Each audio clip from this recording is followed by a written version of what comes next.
I'm holding my daughter's tiny swimsuit and my son's straw hat when Mark's phone buzzes on the kitchen counter. He answers, listens for a beat, then his face goes flat. Mom says. He begins, and I feel a cold drop in my chest. I hear Patricia's voice on the line, precise and sharp. We're sorry, but we can't bring them. It's a strict adults and blood-only trip. She's not family in the way we mean. The words land like a verdict. My voice cracks. What do you mean, not family? Mark shrugs and avoids my eyes. Patricia repeats the phrase in that clinical way. Not family enough. The kids stand frozen with suitcases at their feet.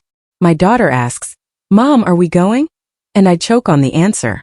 Mark says nothing more. The last sound is a click. Then Mark shows me the confirmation email on his phone, Patricia's name on the reservation, the family of 5 listed, and one glaring absence, our names. I slam my hand on the counter. Something about that booking nags me like a dull ache.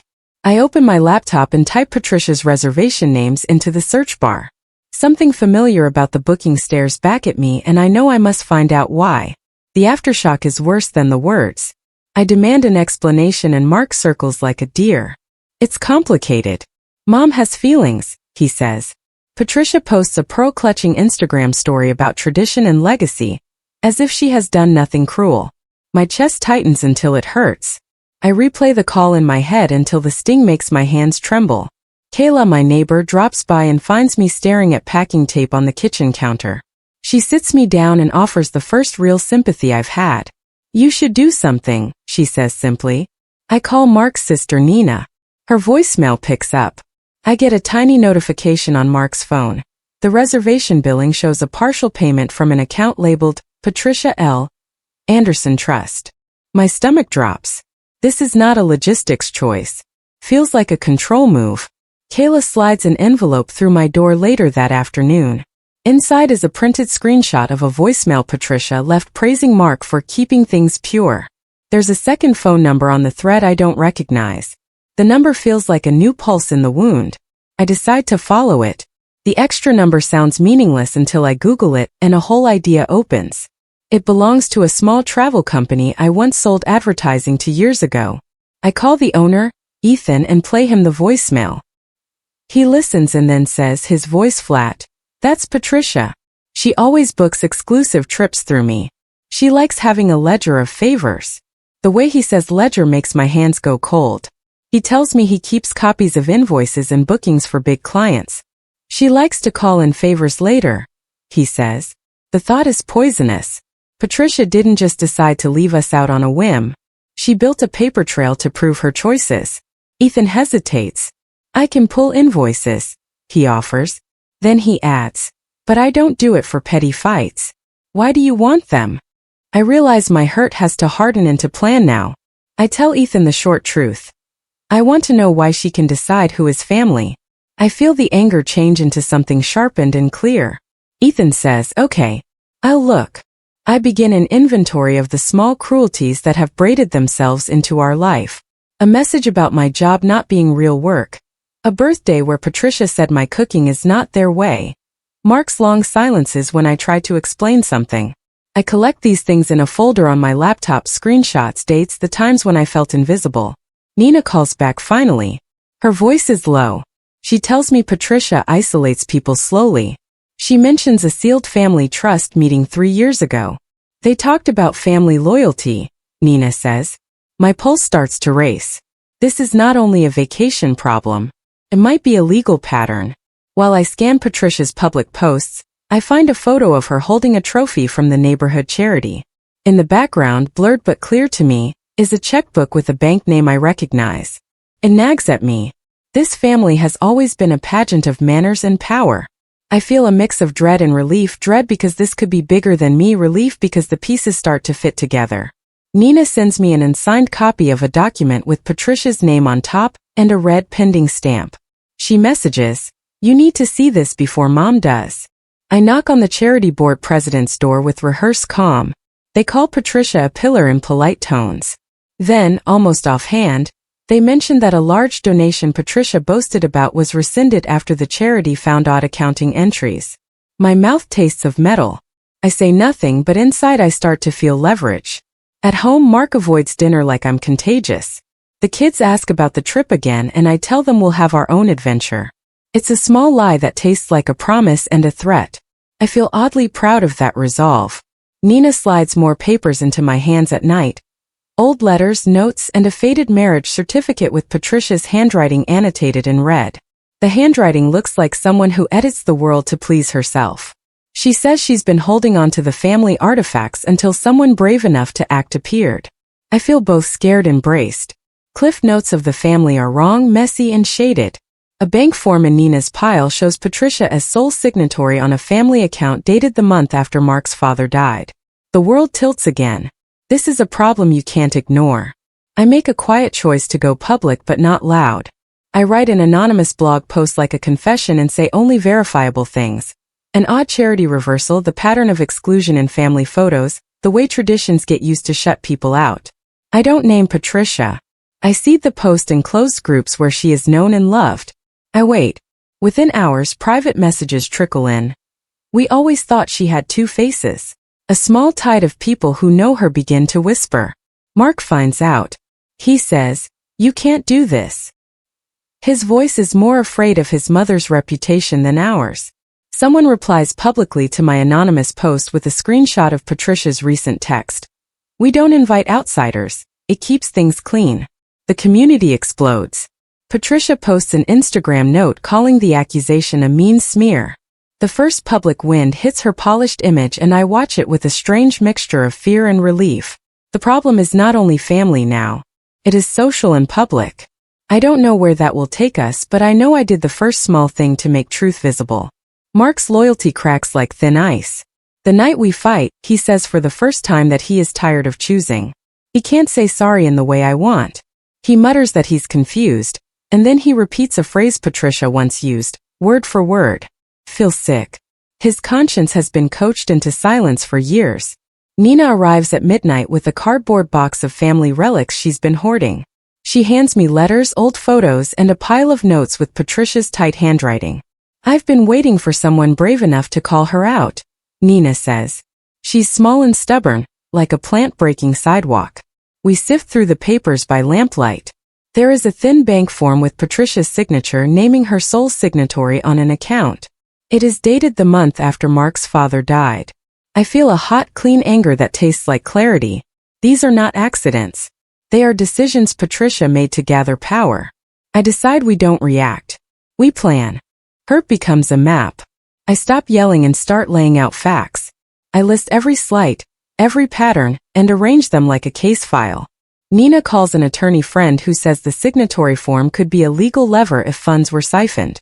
My stomach flips at the thought of legal fights, but I won't be cast aside quietly. Kayla offers to watch the kids one weekend so I can dig. "Go build your case," she says. For months I felt small. Now I feel centered. The attorney emails a quick line. "I need bank statements." The word bank statement land with weight. I realize this will push things into daylight. We must be careful. If Patricia notices patterns, she punishes people. An anonymized DM shows up from it, truth in the row. She notices patterns. She punishes. The message is a cold whisper, but it does not stop me. It sharpens my plan. Getting bank statements is a small act of spycraft. Mark insists he will not log into anything his mother can see. Nina calls their father's old bank branch under the guise of estate cleanup. The bank resists, but an assistant, sympathetic to Nina's calm insistence, slips a ledger page into the file. I feel like a thief and a hero at once when I see it. The page shows transfers to accounts labeled Family Preservation, but the wires go to a personal account in Patricia's name. My chest tightens with vindication and nausea. We print the page and hold it like a talisman. Then my phone vibrates with an anonymous DM. "You should be careful." The message reads like a warning and a threat. It makes my hands shake. But we keep going. If there is theft, we will prove it. If there is a pattern of exclusion, we will show it. We do not know yet how large this is. We only know it is wrong. Patricia senses the first gust. She floods Instagram with smiling family photos and captions about values and tradition. She calls my mother with a soft voice and tells her boundaries keep families strong. My mother cries and says she never wants to be in the middle. I see Patricia's war as twofold. keep control and make the excluded complicit in their own exile. I post a calm comment under one of her charity pictures with a line from the ledger. Nothing accusatory, just a document quote. A local journalist named Dahlia messages me. She says she has heard whispers and wants to talk. I meet Dahlia in a coffee shop and feel the first real chance to make this more than rumor. She asks careful questions and then tells me gently that there are others who will speak if she sees evidence. Her voice gives me courage. She says, "There is a pattern here. If you want, we can show it." I nod. The next steps feel huge and right. Dahlia brings forward other people with stories that echo mine. An older woman says Patricia cut her out after a minor comment at an event. A young father says his family was quietly excluded from a charity roster after his child married outside the usual circle. Tamika, who once trusted Patricia, shows a tax form and says money promised was never returned. Each person's voice adds to a shape. Dahlia suggests a small piece in the local paper, an op-ed about exclusion disguised as tradition. Mark swings between furious and paralyzed. Nina says she is proud I did not back down. I feel the weight of something larger. This is not only about our family but about how power hides in polite rooms. Dahlia asks if I will do an on-camera interview. I consider my kids and the word truth. They ask at bedtime, "Will other kids be left out like us?" My throat tightens. I agree. The next day, I practice speaking plainly about patterns, not people. Feels like the right risky step. The article runs in the paper. It is careful and not a hammer blow, but it names the pattern exclusion cloaked as heritage. Comments explode. Some people defend Patricia fiercely. Others flood Dahlia with private messages sharing similar stories. For a while I am elated. Truth feels lighter when other voices sing it. Then the backlash comes. Patricia posts a polished video calling the article a betrayal. She implies I seek attention and paints herself as guardian of family. Mark posts a lukewarm family matters caption and his words sting as much as her attacks. My boss calls worried about clients mentioning my name. Drama arcs through the neighborhood. The kids, mercifully, still play at Kayla's house. Then an anonymous envelope arrives on my doorstep. Inside is a flash drive labeled proof, and a note. Check the trust ledger. She lies about money. My palms sweat. We plug it into an old laptop and see scans of Patricia's typed ledger. Changes the game. The ledger is a second bombshell. It lists distributions to family preservation, with wire destinations pointing to corporations Patricia controls. Handwritten notes say things like, raise threshold for outsiders, and maintain yearly retreat. The handwriting feels like a trap laid in ink. Dahlia asks if she can publish excerpts and I feel the ethical pull. Publishing will humiliate but also stop harm. As we discuss it, Mark steps away from dinner and his face is a closed book. He comes back pale. She thinks you stole something, he whispers. The accusation is flat and dangerous. Patricia has launched the old playbook, blame the seeker. The smear works for some. But we have bank statements and ledgers now. We are not floating on rumor. I am tempted to flood everything wide open. Nina advises caution. We craft a careful release with Dahlia, pairing bank statements to the ledger. The truth feels heavy and right. Patricia lashes out. She posts a carefully cropped screenshot that suggests I started a money fight. A few people nod. The kids overhear neighbors whisper and ask if people are being mean because of them. I want to scream and laugh at the same time. Her tactics are old and almost boring in their predictability. Nina says we must respond with facts. Dahlia wants to publish the ledger and the bank wires together. Mark is trapped between his mother and his family. He apologizes to Patricia again as if she were the injured party. Then a man shows up at my front gate with a heavy envelope. Inside is a formal cease and desist from Patricia's lawyers. They demand we stop spreading defamatory material. The legal letter is meant to frighten us into silence. For a moment I feel small and scared. Then I remember how many other people have whispered their truths. Fear feels smaller than rightness. We do not step back. We step forward with a plan. We pivot from reaction to strategy. A mediator friend helps us assemble a lawful approach. Document everything, file requests, and push for an audit. The mediator suggests we ask the charity board to audit Patricia's accounts and file an FOIA request for trust distributions. Nina and I draft a timeline of incidents to present. Mark, unexpectedly, signs a release to let us access certain family documents he had kept private. I feel a sharp gratitude and a newer hurt. The charity board calls an emergency meeting and invites Patricia to speak. They also invite me to present the documents in a closed session. My hands are steady as I breathe. The thought of standing there in public with the ledger and the bank wires both terrifies and steadies me. This is the moment where hidden paper meets public eyes. I sleep little but feel ready. The next meeting will change everything. The charity board meeting is packed and silent with expectation. Patricia arrives like royalty in a soft coat and careful smile. I speak and lay out the ledger, the bank statements, and the pattern of exclusions. The room's murmur falls into a hush. The board chair, a woman who once smiled at Patricia during galas, blinks and looks shaken. Another member's jaw drops. For the first time, I see Patricia's carefully built image crack under the weight of her own handwriting and numbers. The room hums with the small sound of people reevaluating what they once accepted. As I sit down, my phone buzzes with a photo from an unknown number. A private family email Patricia sent to Nina 2 years ago calling our marriage an inconvenience. The email is brutal and petty and proves motive. The meeting's hush deepens. This is not rumor any longer. It is documented, public, and real. Nina slides the private email across the table. It is raw and vindictive, dated right after our wedding. Patricia writes about keeping the family pure and marks our marriage as an inconvenience. I feel anger and relief wash through me. This was not a momentary cruelty. It was planned. Mark watches my face and finally speaks the words I wanted. Not a defense of his mother, but small apologies to the kids. Patricia storms out of the board meeting and posts a passive-aggressive essay about keeping traditions safe. The community divides. Dahlia calls with a small recording she's gotten of Patricia backstage at a gala admitting to a friend that keeping some people out keeps the family clean. The phrase sticks and burns. The video's context is cropped to be fair, but the words sound awful. The phrase keeping the family clean becomes a phrase we use like a weapon, simple and solid.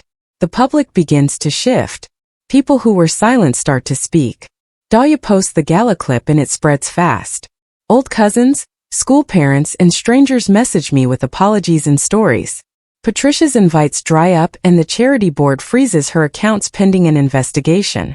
Her social feed tilts from curated success to angry posts and defensive statements.